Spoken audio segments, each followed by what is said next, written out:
지금으로부터 약 2년 전인 2016년 많은 한국인들의 마음을 뜨겁게 사로잡은 영화 한 편이 있었습니다.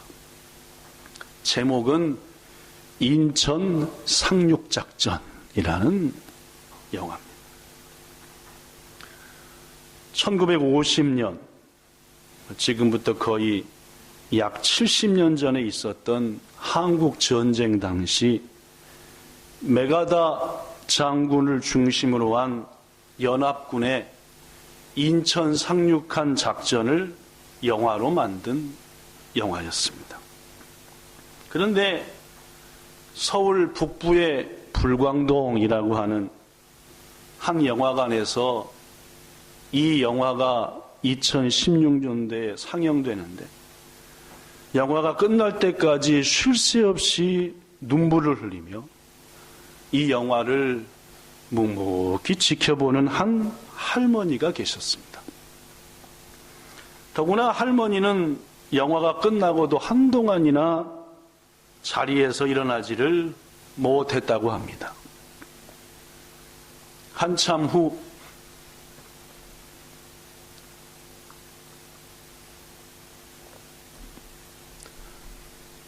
제가 물을 한 모금 마셨는데도 여전히 딴 행동을 하시는 분이 계셔서 한 모금을 더 먹어야 될 것 같습니다.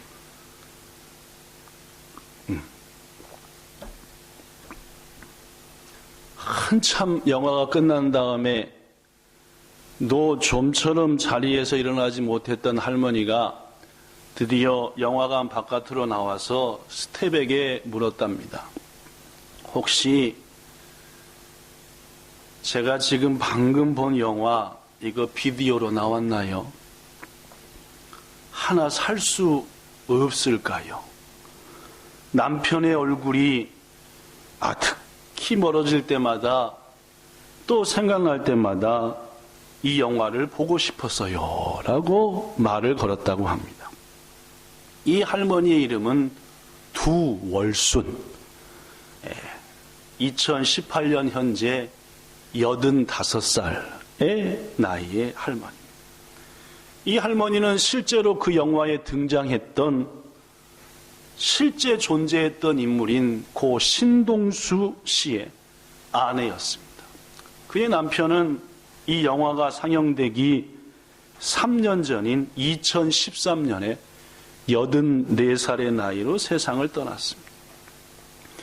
그 영화를 보신 분들은 아시겠지만은 영화 내용 중에는 당시 백골부대 제1대대 3중대 소속이었던 신동수 일병 나이 20살이었습니다.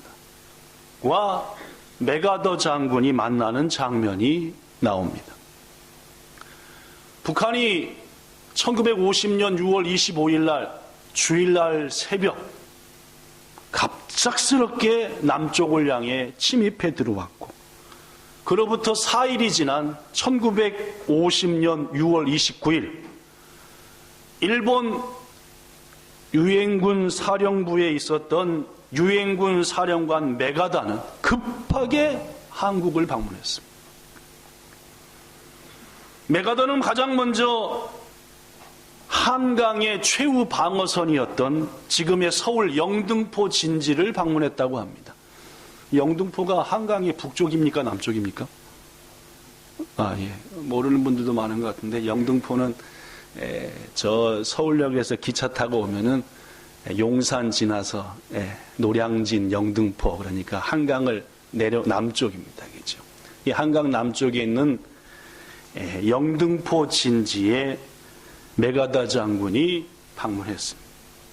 그때 메가더는 홀로 참호에 남아 북쪽의 한강을 바라보면서 그 자리를 지키고 있던 한 병사를 만나지요. 그 병사가 바로 신동수라고 하는 당시 20살의 1등병이었습니다. 메가더 장군이 신동수 일병에게 물었습니다. 1등병! 다른 부대와 병사들은 다 후퇴하고 말았는데 그대는 왜 혼자 여기에 남아있는가? 라고 물었죠.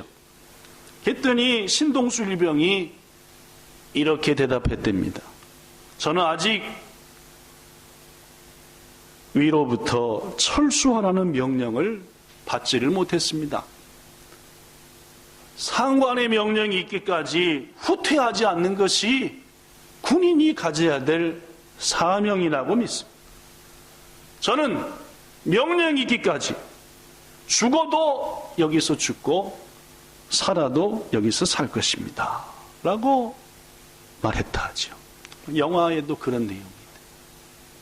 신일병의 말에 감동을 받은 메가다 장군은 신일병에게 물었습니다. 그렇다면 자네, 지금 자네는 무엇을 가장 원하는가? 내가 자네에게 뭘 줬으면 좋겠는가? 라고 물었답니다. 그랬더니 신동수 일병이 이렇게 얘기했대죠.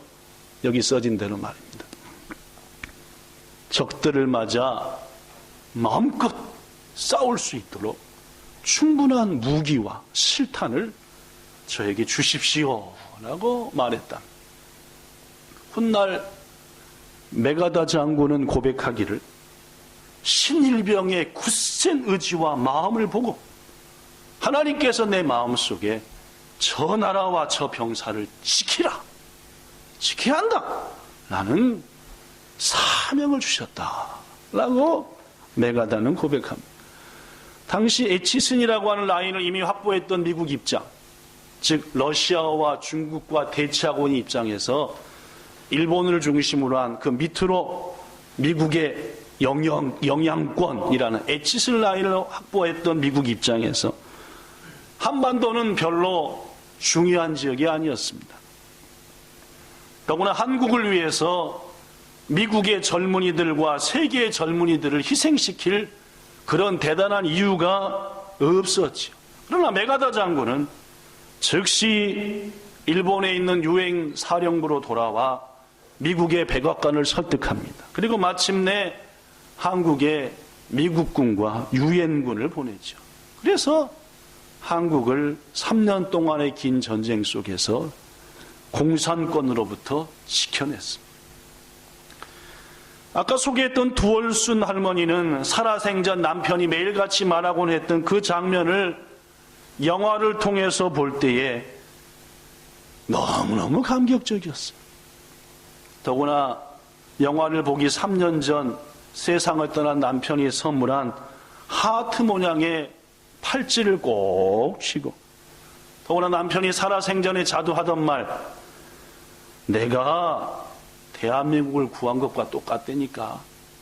그때 내가 그 자리에 있었으니까 내가 그걸 지켰기 때문에 우리나라가 구한 거야 라고 하는 남편의 말이 지속적으로 생각났다고 합니다. 한편 이 신동수 일병은 메가다 장군을 만난 뒤 사흘 뒤에 후퇴 명령을 받고 말았고, 퇴각하던 중 공산군의 총에 날라온 총탄을 왼쪽 다리에 맞았습니다. 워낙에 급박한 상황이어서 치료는 받지 못했고 결국 왼쪽 다리 무릎 밑을 잘라내고 말았다고 합니다. 두월순 할머니는 평생 동안 몸이 성치 않는 남편을 수발하며 살았습니다. 날이 흐려지거나 비가 오는 날이면 잘라낸 다리의 남은 부분이 얼마나 아픈지 끙끙거렸어요. 하지만 여기 써진 대로 한 번도 나라를 지키다가 잃은 다리로 인해 누구를 원망하지는 않았지요. 도리어 자랑스럽게 여겼습니다. 신동수 씨는 지난 2013년도 세상을 떠나기 전 한 언론사와의 인터뷰에서 이렇게 말했습니다. 여기 써진 대로 지금도 제 앞에서 죽어간 동료들의 모습이 선명하게 떠오릅니다. 군번도 없이 죽어간 정우들이 얼마나 많았는데 우리 대한민국은 그렇게 지켜진 나라입니다 라고 말했다고 합니다. 그렇습니다, 여러분. 고 신동수 일병을 비롯하여 수많은 우리의 조상들이 나라와 민족을 지키기 위해서, 나라와 민족을 지키라는 사명을 감당하기 위해서 목숨을 아끼지 않았습니다. 더구나 지금의 대한민국이기까지 우리 조상들의 목숨뿐만이 아닙니다. 당시 메가더의 하나님이 주시는 감동을 바탕으로 세계 16개 나라에서 대한민국을 향해 달려왔지요. 그 나라들의 면면이 이렇습니다. 미국, 그리스, 남아프리카 공화국, 네덜란드, 뉴질랜드, 룩셈부르크, 벨기에, 오스트레일리아, 에티오피아, 영국, 프랑스, 캐나다, 콜롬비아, 터키, 폴란드, 필리핀 등이었다고 합니다. 저는 오늘 말씀을 준비하면서 이 16개 나라를 다시 한번 되씹어 보면서, 야, 중학교인가 고등학교 때 들어본 나라들 이름이고, 그 후로는 축구할 때나 야구할 때나 들어본 나라 이름들인데, 야, 이 나라의 젊은이들이 한국을 지키기 위해서 그 머나먼 땅까지 왔구나 라는 생각을 할 때에, 야, 이 나라들을 위해서 기도해야 되겠구나, 기회가 있으면 이 나라들한테 감사의 말을 전해야 되겠구나 하는 마음이 마음에서 막 나왔습니다. 더구나 여러분, 여기서 온 젊은이들 가운데 약 4만 명이 죽었습니다. 대한민국 땅에서 말입니다. 전혀 태어나지도 않은 땅에서 4만 명이 죽었습니다. 그들 중에 3만 5천 명이 아메리카 사람들입니다. 미국 사람들이 죽었어요. 그리고 10만 명이 넘는 사람들이 팔이 잘리고 다리가 잘리고 총알을 맞고 해서 평생을 장애자로 살았다고 합니다. 여러분, 이러한 사람들의 헌신과 사명에 따라 대한민국이 있고 우리의 부모가 있고 우리가 있는 것을 잊어서는 안 될 줄로 믿습니다. 이들의 헌신과 이들의 죽음 앞에 우리는 감사해야 한다라는 마음. 사랑하는 여러분, 시대는 바뀌었습니다. 전쟁 때로부터 벌써 70년 가까이가 지났습니다. 자, 그렇다면 여러분과 저에게는 과연 어떤 사명이 있을까요? 우리의 조상들은 신동수 일병은 나라를 지켜야 되겠다라고 하는 사명이 있었습니다. 지금 여러분과 저에게는 하나님께서 무엇을 지켜내기를 바라실까요? 이 시간 묻습니다. 하나님께서 여러분 각자에게 뭘 지키라는 사명을 주셨습니다. 물론입니다. 목사님, 나 자신을 지켜야지요. 맞지요? 제 믿음도 지켜야 됩니다. 그렇죠? 믿음 지키는 거 중요합니다. 자식 지킬라, 부모 지킬라 정신이 없습니다. 지켜야 됩니다. 그러나 여러분, 나 지키고 내 믿음 지키고 내 자식 지켜내는 거, 이것은 기본적인 것, 너무나 당연한 거지요. 이것이 전부일까요? 다시 한번 말합니다. 하나님은 여러분과 저가 자기 자신, 자기 믿음, 자기 자식, 자기 가정 지키는 것만을 사명으로 여기며 그렇게 사는 것을 하나님이 기뻐하시겠냐 그 말. 여러분, 저는 하나님이 그러실 리가 없다고 믿습니다. 위의 것은 사명이 아닙니다. 내 자신, 내 자식, 내 가정 지키는 것은 사명이 아니라 책임입니다. 이 말씀을 이어가면서 책임과 사명은 뭐가 다를까? 라는 생각이 갑자기 떠올랐습니다. 그래서 사전을 찾아봤죠. 책임, 세끼닌하고 심해, 사명하고 뭐가 다를까? 자, 세끼닌, 일본어 사전에 이렇게 써졌습니다. 다치바조, 다치바노 위에 도젠 오와나 케레바라나이 임무, 야 기무. 즉, 내 입장에서, 내 다치바에서 당연히 져야 될 의무. 이걸 뭐라 그럽니까? 세끼니입니다. 남편과 아내가 부부에게 최선을 다하고 그들을 지키는 거, 심해입니까? 세끼님입니까? 좀 어렵게 얘기했나요? 남편과 아내가 서로를 지키며 부모를 지키며 자식을 지키는 것이 책임입니까? 사명입니까? 책임이죠. 그렇죠? 왜냐면 다 집안의 위에, 다 집안, 즉 자기 입장에서 볼 때 그건 도저히 해야 되는 거예요. 바로 이것은 책임이지 사명이 아닙니다. 심해 시샤토시 때 웃겠다 매래라고 기록됩니다. 즉 사자로서 받은 명령과 의무가 뭐랍니까? 사명이래요. 자, 그러면 사자는 뭐냐? 윗사람의 명령이나 부탁을 받고 심부름하는 사람을 사자라고 합니다. 그렇습니다. 왕에게 명령을 받았으면 그는 누구의 사자입니까? 왕의 사자죠. 그렇죠? 네, 왕의 사자. 회사의 회장님과 사장으로부터 임명을 받고 뭔가 명령을 받으면 나는 뭡니까? 그 회사의 사자입니다. 그렇습니다. 하나님께 명령을 받고 주의 몸된 교회의 주인이신 예수님께 명령을 받아서 뭔가 한다 하면은 그것은 난 누구의 사자입니까? 예수 그리스도의 사자입니다. 그렇습니다. 윗사람, 여러분과 저는 주님, 하나님의 사자로서 그분께 명령받은 것, 그분께 위탁받은 것, 이게 바로 뭐라는 말입니까? 사명이다. 귀중하신 여러분, 하나님이 여러분과 저한테 맡긴 것은 책임이 아닙니다. 책임감을 갖고 하지 마십시오. 뭡니까?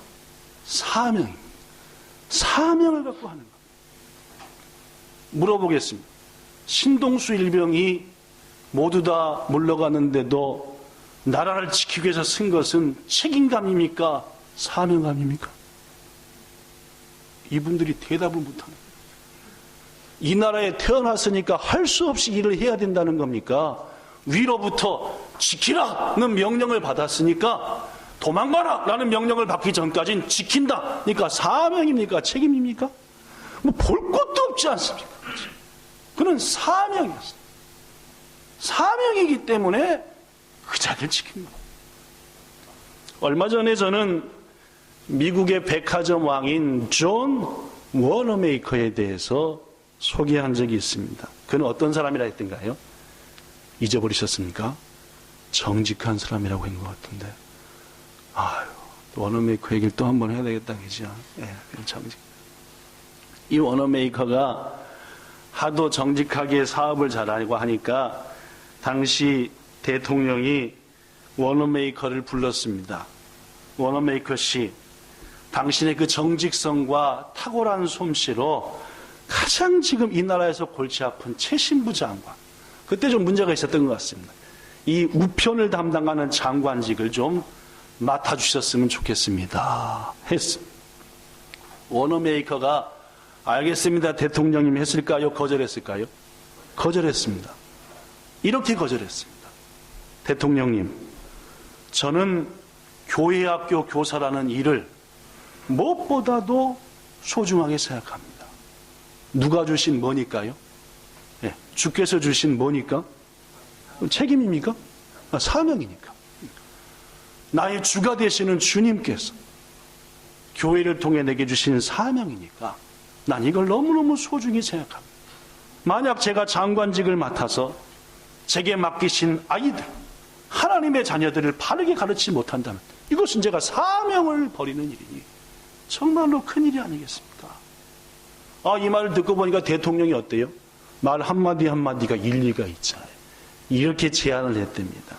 워너메이커 씨, 당신이 이 장관직을 맡아주기만 한다면 교회학교 교사직을 충실히 감당할 수 있도록 모든 것을 편의를 봐줄 것이고 일주일에 월요일부터 토요일까지는 나라를 위해서, 그날은 하나님이 맡기신 자녀들을 위해서 일하는 것이 어떻겠습니까? 라고 말했더니, 그러자 결국 존 워너메이커는 이 일도 하나님이 맡기신 일이다라고 수락을 했대죠. 그래서 월요일부터 토요일까지 열심을 다해서 대통령이 준 사명을 감당해요. 주일날에는 비행기를 타고 내려가 자신에게 준 하나님의 사명을 감당했다 하죠. 한 번은 직구준 기자들이 워너메이커에게 이런 질문을 했답니다. 장관님은 교회학교 교사직보다도 장관직이 그렇게 나쁘고 안 좋습니까? 장관직이 교회학교 교사직만도 못합니까? 라고 물었더니 이렇게 대답을 했대요. 이렇게요. 물론입니다. 교회학교 교사직은 제가 평생 감당해야 될 하나님 주신 뭐이고 본업이고, 장관직은 몇 해 하다 말 뭐라고요? 부업이다. 그렇습니다, 여러분. 원어메이킹에 있어서 어린아이들과 교회학교는 자신이 감당할 책임이 아니라 주님께로부터 부여받은 사명이었다는 사실입니다. 우리는 미국의 39도 대통령인 지미 카터를 잘 압니다. 그리고 2002년 노벨 평화상도 받았죠. 대통령직에서 물러난 다음에 아시다시피 수많은 사람한테 뭐 지어주고 다닙니까? 뭐 지어주고 다니죠? 집 지어주고 다니는 거 아시죠? 우리 한국에도 왔고 일본에도 왔습니다. 집 지어주려고 그러죠. 근데 이분은 집 지어주고 봉사하는 일을 딱 5일밖에 안 한답니다. 5일만 한대요. 이유가 뭔지 아세요? 나머지 이틀은 교회로 돌아가 주일학교 어린아이들을 섬긴답니다. 왜요? 하나님이 어릴 적에 그에게 주신 뭐였으니까? 오늘 뭔 얘기하고 있죠? 네, 사명이었으니까. 하나님이 주신 사명이니까. 저는 우리 본향교회 주일학교 교사들을 곰곰이 생각해 봅니다. 여러분, 주일을 빼먹지 마십시오. 네, 어린이들 앞에 사라지지 마십시오. 왜냐하면 하나님께서 당신의 자녀들을 우리한테 맡긴 겁니다. 그들을 바르게 키우라고요. 19세기 중반 미국 보스턴에 에드워드 킴벌, 해볼까요? 에드워드 킴벌, 시작. 이라는 교회학교 교사가 있었습니다. 하루는 애 하나가 새로 왔는데 검은 애였습니다. 글을 읽지 못했습니다. 함께 찬송을 하고 성경을 읽는데 아무것도 못하는 거예요. 이미 글 읽을 나이인데. 여러분, 창피했을까요? 안 창피했을까요? 창피했어요. 몇 주 나오다가 교회를 안 나와버리고 말았습니다. 에드워드 킴벌은 그 아이를 수소문해서 찾아갔습니다. 구두방에서 허드렛 일을 하고 있었습니다. 따뜻하게 안아주면서, 얘야, 내가 네가 글을 읽을 수 있도록 도와줄게. 같이 찬송할 수 있도록 선생님이 옆에 있어줄게. 같이 성경을 읽게 해줄게 하면서 따뜻한 마음으로 찾아가고 또 찾아가고 또 찾아갔다. 그 검은 얼굴을 가진 어린아이의 마음이 드디어 열렸지요. 그리고 교회에 찾아왔습니다. 에드워드 킴벌 교사를 통해서 하루 성경도 읽게 되었고 찬송도 하게 되었고 믿음이 생겼습니다. 그는 다짐했습니다.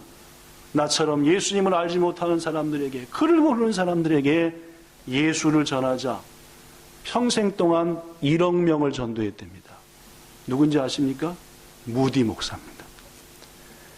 여러분, 무디라고 하는 교회 갔다가 글 읽지 못해서 창피해가지고 교회 나가지 못했던 한 어린아이, 그를 위대한 전도자로 만든 것은 에드워드 킴벌이라고 하는 한 선생님의 헌신이었고, 그의 배후에는 뭐가 있었다고요?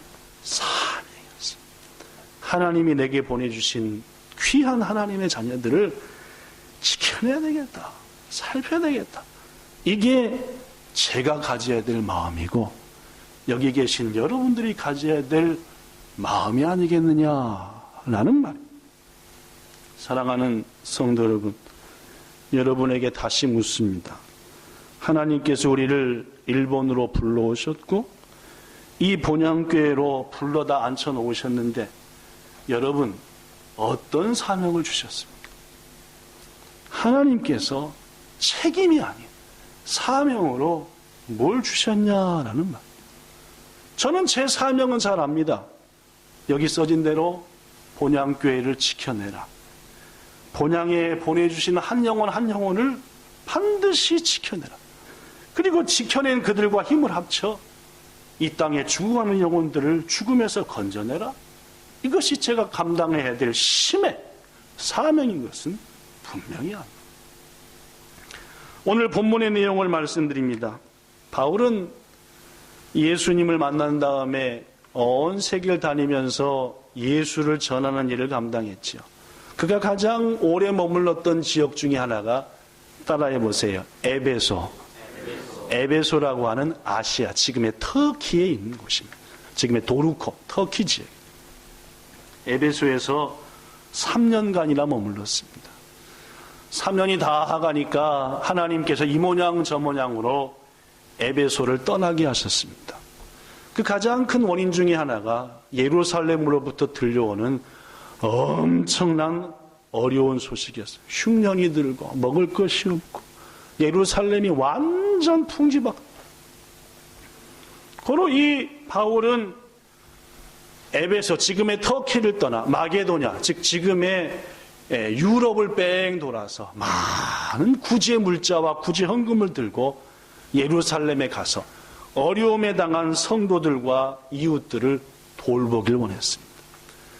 몇 달 동안 잔뜩 구제 물자를 모아서 예루살렘을 가는데 어디를 지나치게 되었습니까? 3년 동안 머물렀던 에베소를 지나가게 되었죠. 근데 에베소까지 들렸다 가려면 도저히 며칠이 더 걸릴 것 같아서 걱정도 되고 에베소에 떠날 때 있었던 일도 있고 하니까 에베소 성도들이 눈에 선하고 떠올라서 바울은 밀레도라고 하는 곳에서 에베소의 장로들을 청합니다. 자, 17절 읽어볼까요?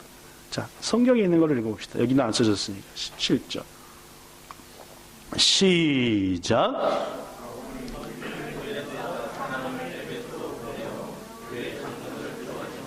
그렇습니다. 에베소 교회 소식도 궁금하고 3년씩이나 머물렀던 교회, 더구나 여러 가지 떠날 땐 어려움도 많았던 교회를 듣고 싶어서 장로님들을 불렀죠. 장로님들은 순종하여 밀레도까지 열심히 왔습니다. 오자마자 바울은 그 장로님들에게 하나님의 메시지를 전하죠. 설교합니다. 뭐에 대해서 설교하는지 압니까? 사명자의 자세에 대해서 설명합니다. 사명은 이렇게 감당해야 합니다. 에베소 교회를 이렇게 지켜주세요라는 마음. 그는 그 설교 중에 가장 마지막 중에 이런 말을 하죠. 성령께서 각 성을 돌 때 내게 자꾸 깨우침을 주기를 예루살렘에 가면은 엄청난 고난을 당할 것이다 라는 깨우침이 옵니다. 그러나 본문 24절 내가 달려갈 길과 주 예수께 받은 사명을 마치려 하면 이 내 생명을 조금도 귀한 것으로 여기지 않을 겁니다 라고 말해요. 그렇습니다 여러분. 바울은 사명을 감당하기 위해서는 내 생명조차도 귀한 것으로 여기지 아니하고 나아가고자 하니 사랑하는 장로님들, 그렇게 주의 핏값으로 세운 에베소 교회니까 끝까지 생명을 다하여 교회를 지키길 바랍니다 라는 말을 하고 예루살렘으로 가죠. 예루살렘에 간 다음에 일어난 일은 무지막지한 일을 당했습니다. 궁금한 분은 사도행전 21장부터 읽어보면은 바울이 예루살렘 가가지고 얼마나 어려움을 당했는지가 자세히 나오죠. 자, 그렇다면은 사도 바울이 에베소 장로들에게 말씀하신 사명자의 자세는 과연 뭘까요? 첫째, 읽어봅시다. 시작. 예수님께서 깨우쳐 주신 사명을 겸손과 눈물로 감당해야 합니다.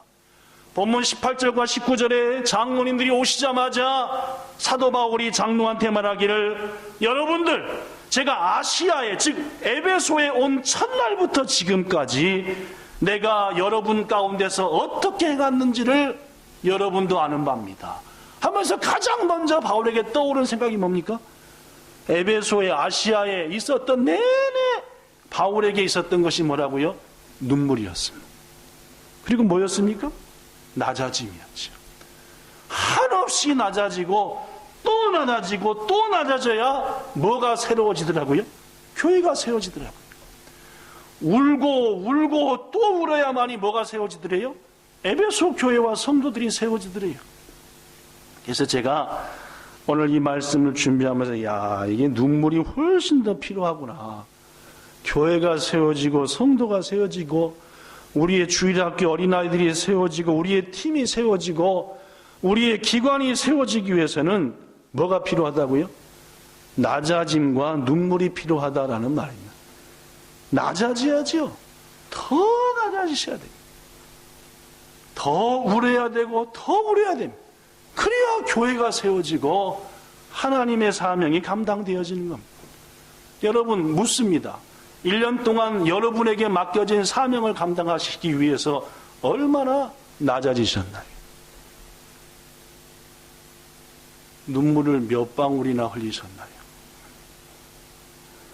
히카리 선교단 멋지게 오늘 오랜만에 찬양했는데 히카리 선교단의 찬양대로서 2주에 한 번씩 찬양하는데 얼마나 낮아지시고 얼마나 눈물을 흘리셨나요? 눈물을 흘리고 낮아져야 찬양이 세워지고 하나님께 영광이 되는 겁니다. 그건 모든 우리의 부분에서 마찬가지. 인종차별로 널리 알려진 남아프리카 공화국에서 있었던 일입니다. 남아공은 지금도 인종차별로 유명한 곳 중에 하나죠. 인종차별이 너무 심하기에 남아공에서는 백인과 흑인이 예배를 함께 드릴 수 없답니다. 옛날에 한국도 예배당이 기역자였어요. 기역자. 이렇게였고 이쪽으로 하나가 더 있었어요. 요만큼 공간이. 왜 그런지 아십니까? 남녀가 유별한데 어찌 한 군데서 여자랑 같이 예배 드릴 수 있냐. 참 이상한 생각. 그래서 따로 예배 드렸대요. 근데 우린 조선이니까 그나마 그렇다지만은 남아공에서는 아예 한 공간에 있는 것도 원치 않아서 대다수 교회가 흑인 교회, 백인 교회가 분리되어 있다고 합니다. 어느 날 흑인 교회 중에 한 교회인 성시온이라는 교회에서 세족식, 뭐가 세족식입니까? 예수님이 제자들의 발을 씻긴 것처럼 우리 서로 겸손히 서로의 발을 씻기자는 세족식 행사를 통해서 겸손을 배우자 했는데 그 흑인들이 모이는 교회에 백인이 방문을 했습니다. 더구나 올리비어라고 하는 당시의 대법관의 원장이었습니다. 즉 대법원장이었습니다. 입법부, 사법부, 행정부 중에서 사법부의 총장이다 그 말이에요. 그는 세족식 시간에 마르타라고 하는 흑인 여성 앞에 무릎을 꿇고 정성을 다해 발을 씻었습니다. 당시 백인 대법원장이 흑인 교회를 방문해 더구나 흑인 여인의 발을 씻긴다는 것은 말도 안 되는 얘기였습니다. 예배를 마치고 여러 사람들이 올리비아 앞에 다가갔습니다. 이렇게 말했답니다. 여러분, 나 같은 죄인을 살리신 주의 은혜가 놀랍습니다. 그 은혜에 감격하여 이 자리에 올 수 있었습니다. 제가 발을 씻긴 여인인 저 마르타는 저희 집 하인입니다. 그녀는 한평생 저와 우리 집 아이들의 발을 수천 번 넘게 씻어주었습니다. 그것을 보는 제 마음은 항상 감사의 마음뿐이었지요.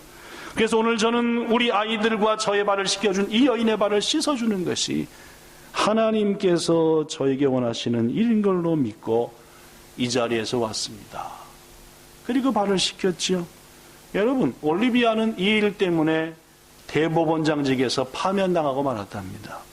그러나 기자들이 그를 찾았을 때에 이지야말로 참으로 하나님을 찬양하며 마음껏 섬길 수 있는 자유로운 그리스도인이 되었으니 이거만치 기쁜 일이 어디 있습니까 하면서 그의 남은 인생을 어려움에 있는 사람들을 섬기며 살았다고 합니다. 성도 여러분, 예수님은 하나님의 뜻에 따라 섬기는 삶을 사셨습니다. 항상 낮은 자의 편에 서셨고 부족한 자의 편에 서셔서 그들을 도와주셨습니다. 여러분, 예수님은 우리의 주가 되신 그분은 여러분과 저에게 그런 삶을 살기를 원하십니다. 더 낮아지며 눈물로 헌신하며 말입니다. 사랑하는 성도 여러분, 아무리 아름다운 일이라도 겸손과 눈물로 행하지 않으면 주님과 지체들을 실망시키는 겁니다. 아무리 힘껏 구제하고 봉사하고 섬기고 애를 다 썼다 하더라도 욕을 먹고 관계가 나빠지는 것은 내가 안 겸손했기 때문에, 교회 내에서 여러분이 가진 달란트를 발휘해서 뭐라도 해보려고 했지만 좀처럼 하나 되지 못한 것은 내가 덜 울었기 때문이고 내가 더 낮아지지 않았다는 이유 때문임을 잊어서는 안 되는 것. 성도 여러분, 우리의 사역의 열매가 부족함도 겸손과 눈물이 부족하기 때문입니다. 나를 죽이고 내 경험을 죽이고 하나님이 지금 보내주신 이 자리에서 겸손과 눈물로 사명을 감당하는 것, 이게 사도 바울이 에베소 교회에 가서 3년 동안 했던 일이고 예수님이 이 땅에 오셔서 하셨던 일입니다. 사랑하는 성도 여러분, 내 방법대로 행하려 하면 불화와 다툼이 생기는 겁니다. 모든 것을 내려놓고 주님이 원하시는 것으로 한마음으로 울며 겸손히 나갈 때에 비로소 교회가 세워지고 민족이 세워짐을 잊지 마는 여러분과 저가 되기를 부탁합니다. 둘째, 사명은 인내와 참음으로 감당해야 됩니다. 사도 바울에게 두 번째 떠오른 것은 본문 19절이었습니다. 내가 얼마나 에베소에 가서 참고 견딘 것을 장로님들도 아시는 바가 아닙니까? 수없이 견디기 어려운 일들이 있었고 유대인들이 괴롭혔고 성도들이 힘들게 했고 안다고 하는 사람들이 넘어지게 했고. 성도 여러분, 귀한 열매치고 참지 않고서는 못 얻는 겁니다. 맛있는 밥을 할래도 1시간은 기다려야 됩니다. 제가 입맛이 하도 없어서 전기밥솥을 작년에 새로 샀는데 뭘 먹어도 껄끄럽고 맛이 없으니까 말이에요. 그것도 밥을 할 때 빨리 하는 30분짜리 밥이 있고 1시간 걸려 하는 밥이 있습니다. 밥을 딱 먹으면 어떤지 아세요? 야빨이 더 뜸들이고 더 시간 갖는 게 맛있습니다. 그죠? 그렇습니다. 아무리 좋은 쌀을 써도 말이에요. 성도 여러분, 참고 기다려야 열매가 맺히는 거. 조금만 더 참고 조금만 더 참으면 되는데 못 참는 게 인간입니다. 앞서 소개한 신동수 일병을 생각해 보십시오. 여러분, 도망가고 싶었겠습니까? 안 싶었겠습니까? 확 도망갈까? 엄마 생각이 났겠습니까? 안 났겠습니까? 저도 군대 갔다 왔는데 엄마 생각 많이 나던데요. 꼭 시큰 거의 눈만 빼끔빼끔 보일 정도로 먼디밭에서 굴러놓고 꼭 엎어뜨려 놓은 다음에 뭘 부르게 해요? 나 실제 괴로워. 그럼 그 남자애들이 닭똥 같은 거 불리면서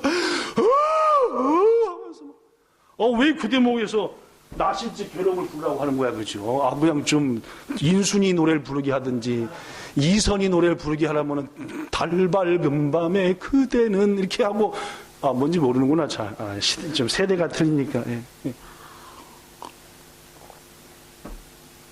신동수 일병은 엄마 생각도 났을 것이고 별로무 생각이 났을 겁니다. 그러면은 혼자 서 있을 때 눈물이 났을까요, 안 났을까요? 제가 볼 때 몇 번 눈물을 훔쳤을 겁니다. 이 자리를 벗어나야 되냐? 나라가 내게 주신使命니까, 사명이니까 지켜내야 되느냐? 두 가지 마음이 신동수 일병의 마음이 있었겠지요. 그러나 그는 여러 가지 감정보다, 여러 가지 사정보다, 부모의 간절함보다, 손짓하는 그 누구보다도 뭐에 마음을 굳혔습니까? 사명이요. 그죠? 그죠? 그래서 그 자리에 있었던 거 아닙니까? 제가 볼 때 2시간만 더 늦게 왔어도 메가더가 그 자리 떠나버렸을지도 모릅니다. 아니 30분만 늦게 왔더라도 떠났을지도 모릅니다. 그러나 그는 하나님이 기대하시는 시간까지 견뎠다는 겁니다. 하나님이 정한 시간까지 그 자리에서 머물러 있었다는 거죠. 하나님의 계획은 메가더를 보내고 그 믿음의 사람을 통해서 대한민국과 그 속에 있는 그리스도인들을 건지시기 위해서 세계 16개 나라에서 그 많은 젊은이들을 보낸 거 아닙니까? 고로 하나님이 정한 그 시간까지 신동수는 견뎠습니다. 저는 그게 멋지다고 생각합니다. 성도 여러분, 그냥 견뎠다고요? 그냥 참은 게 아닙니다. 엉엉 울면서 참았을 거예요. 성도 여러분, 저는 우리 본향교회 여기 계신 여러분들, 또 그동안 우리 교회 역사 속에서 수고한 애쓴 성도들, 얼마나 눈물을 흘리며 참은지를 압니다. 좀 더 인내하고 이 자리를 지키자. 본향교회를 지키자. 재직의 자리를 지키자. 찬양대 자리를 지키자. 그런 눈물이 있었기에 하나님께서 메가닥 같은 사람들을 보내주시고 지금의 교회 역사를 이루는 것. 성도들이 참고 또 참았듯이 목사인 저도 마찬가지. 지난 20년간 조금 더 그런 가운데 지금이 된 겁니다. 성도 여러분, 신동수 일병이 사명의 자리를 지킬 때 한국을 구할 메가다를 그에게 보내주신 것처럼 여러분과 저가 눈물 흘리며 너무너무 힘들지만 우리들이 지켜야 될 자리를 지킬 때 메가다보다 더 강한 아름다운 동역자들을, 우리와 함께 헌신할 본향의 동역자들을, 이 땅을 변화시킬 동역자들을 보내주시라고 저는 분명히 믿습니다. 그러기까지는 지켜야, 그러기까지는 참아내야죠. 인내해야죠. 왜냐하면 내가 제2의 뭐가 되기 위해서? 신동수가 되기 위해서 말이에요. 그래서 우리는 머지않은 날, 우리 교회학교, 우리 찬양대 내가 지켰어. 농담 삼아 말입니다. 내가 그 자리를 지키고 있었더니 하나님께서 동역자들을 보내주시고 미가엘 천사를 보내주시고 이런 분을 이렇게 된 거 아니야? 라고 간증할 수 있는 말입니다.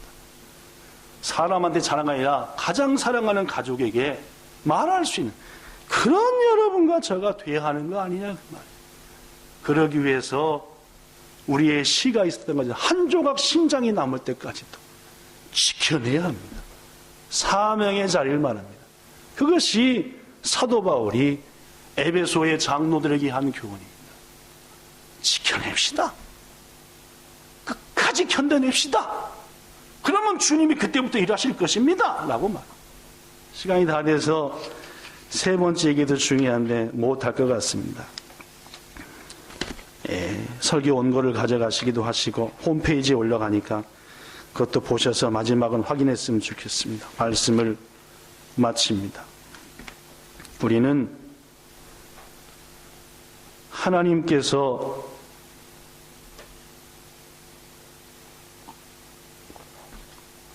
결론의 말씀이니까 한참 갔어요. 한참 뒤로. 네, 맞아요. 이 땅 일본과 본향교에 보내주신 하나님의 사자입니다. 사자가 뭐라고요? 윗사람의 명령이나 부탁을 받고 심부름하는 사람을 사자라고 합니다. 여러분과 저는 하나님의 사자로 보냄받았습니다. 사자에게는 반드시 뭐가 있습니까? 사명이 있습니다. 신동수 일병처럼 사명의 자리를 끝까지 지키는 우리가 되기 바랍니다.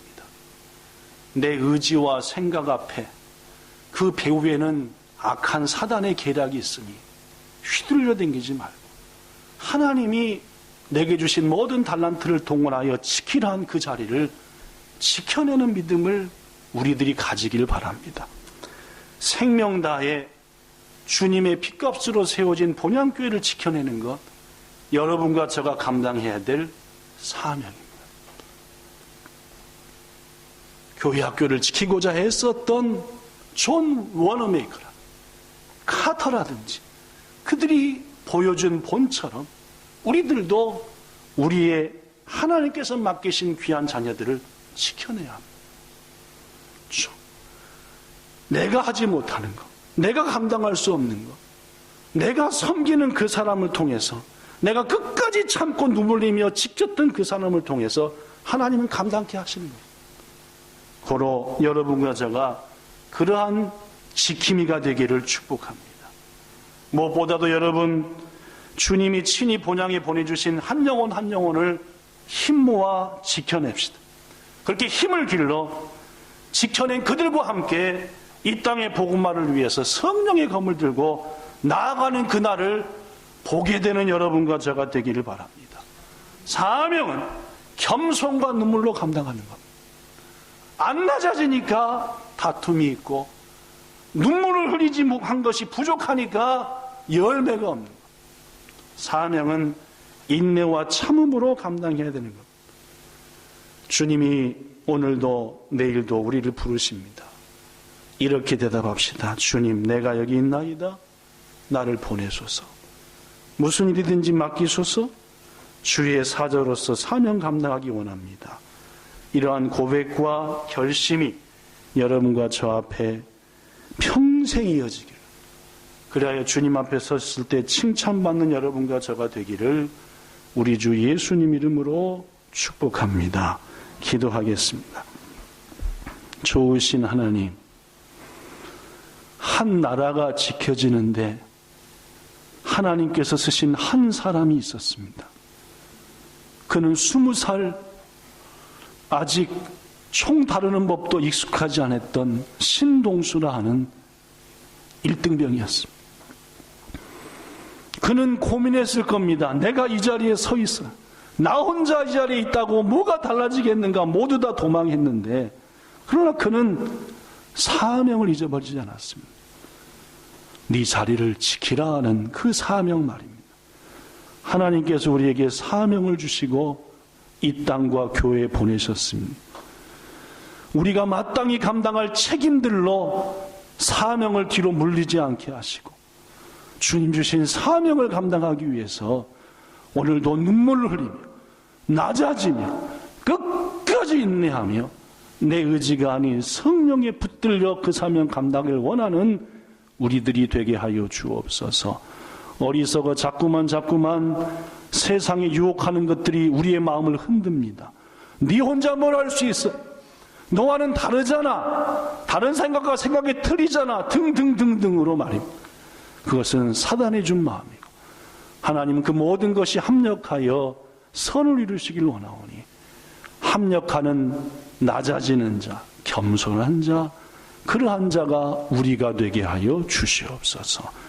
본향교회를 통해서 큰일 이루실 하나님, 지금 우리에게 그 큰일을 주기까지 지키는 자의 사명을 감당하도록 힘주시기 원하며 예수 그리스도의 이름으로 기도드리옵나이다. 아멘.